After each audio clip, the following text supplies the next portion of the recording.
गजा के हालात देखकर दिल हलक तक पहुंच गया है। Early on Monday, Israeli airstrikes and 14,000 बच्चों की मौत हो सकती है अगले 48 घंटों में अगर उनको इमदाद न पहुंची। Starvation in Gaza. Israel has not allowed in aid deliveries since a ceasefire deal with Hamas. और अरब कंट्री बिजी हैं डोनाल्ड ट्रंप को प्रोटोकॉल देने में। ये गजा के हालात हैं और मैं गजा के बारे में बात कर रहा हूँ। अगर सच में दिल में एहसास है तो इस वीडियो को ज़रूर शेयर करें। और सारी की सारी गल्फ़ कंट्री बिजी हैं डोनाल्ड ट्रंप के इस्तकबाल में। डोनाल्ड ट्रंप इक़्तिदार में आने से पहले जिस गैर मुल्की दौरे का इंतखाब किया वो मशरक़ी वस्ता है। इस दौरे में उसने सऊदी अरब, कतर और UAE को चुना और इसका मकसद सरमाकारी लाने में था। दौरा सऊदी अरब, अरबों डॉलर का दिफाई माहिदा। ट्रंप का सऊदी अरब में शानदार इस्तकबाल किया गया। दौरा कतर, 40 करोड़ डॉलर की लग्जरी जहाज़ का तोहफा। और उसके बाद आता है दौरा UAE। डोनाल्ड ट्रंप जब UAE पहुंचे तो उनके इस्तकबाल के लिए सफ़ेद कपड़ों में मुकामी लड़कियों ने एक ऐसा इस्तकबाल किया जो आज तक किसी ने नहीं देखा था। मैंने तो सोचा भी नहीं था कि अरब कंट्री सरमाकारी के लिए इतनी हद तक गिर जाएंगी, इतनी हद तक।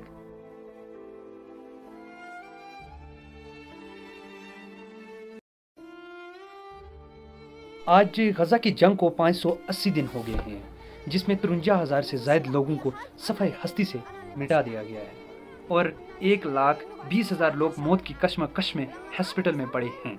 इसमें 20 लाख लोग जिंदगी की तलाश में दर बदर की ठोकर खा रहे हैं और इंडोनेशिया हॉस्पिटल में लाश और जख्मी एक ही जगह पड़े हैं। और गजा के मुसलमानों को खुराक की किसी किस्म की इमदाद तक रसाई नहीं हो रही। गजा के लोगों को ना खाने के लिए कुछ है, ना पीने के लिए कुछ है, ना कोई शेल्टर है, कुछ भी नहीं है उनके पास और वो भूख और प्यास के साथ मर रहे हैं।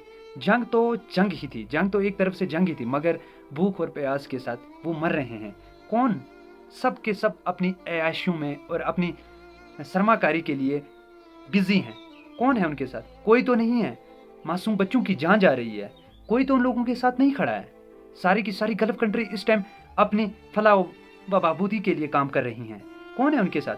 इसराइल के प्रेसिडेंट नेतन्याहू ने कहा है कि हम फुल फोर्स के साथ गजा में एंटर होने वाले हैं और पूरे फ़लस्तीन को तबाह व बर्बाद करने वाले हैं। हम गल्फ कंट्री की बात क्यों ना करें, क्योंकि इनकी मालियत हालात अच्छी खासी है और हम एज ए मुस्लिम इन लोगों से एक्सपेक्टेशन क्यों ना रखें।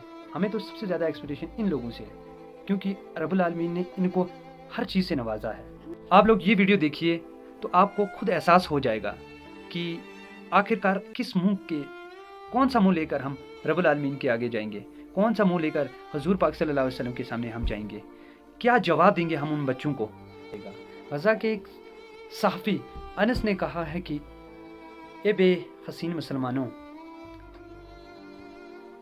हमारा खून और हमारा कुरान गवाही देगा क़यामत के दिन कि आप लोग खाली तमाशा देख रहे थे और तमाशाई थे, उसके बगैर कुछ भी नहीं। हर फ़लस्तीनी गजा की आवाम के हर बच्चे के दिल से निकल रहा है। अल्लाह की कसम किसी भी मुसलमान को हम माफ़ नहीं करेंगे। जिस मुसलमान के हाथ में कुछ था और नहीं किया, उन्होंने कुछ कर सकता था और उन्होंने नहीं किया है, क़यामत दिन तक माफ़ नहीं करेंगे। क्योंकि हम जो कर रहे हैं गजा के अंदर है, अली हैदर साहब, हम आपके लिए कर रहे हैं। ये बैतुल मुक़द्दस सिर्फ हमारा नहीं है, ये मस्जिद अल अक़सा हमारा सिर्फ नहीं है, ये सारा मुसलमानों का है। क्यों मैं आपसे माफी मांगता हूं, हम काबिल नहीं है माफी के। अब काबिल मेरे हाथ जुड़े हुए हैं सर, मैं माफी मांगता हूं और हम काबिल नहीं है माफी के। हम लोगों ने आपको मायूस किया है, हम सब ने आपको मायूस किया है। आप लोगों का हक है कि आप हमारी शिकायत करें, आप लोगों का हक है कि आप हमने आपकी किसी भी उम्मीद पे पूरा नहीं उतरे। हम तो आपको पानी नहीं पिला सके, हम तो आपको रोटी नहीं दे सके, खाना नहीं दे सके, आपके बच्चों को कफन नहीं दे सके। अब किस बात की उम्मत है मुसलमान है।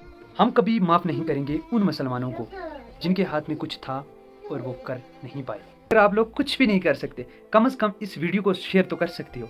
कम से कम गजा की आवाज़ को तो कहीं हद तक पहुंचा सकती हो।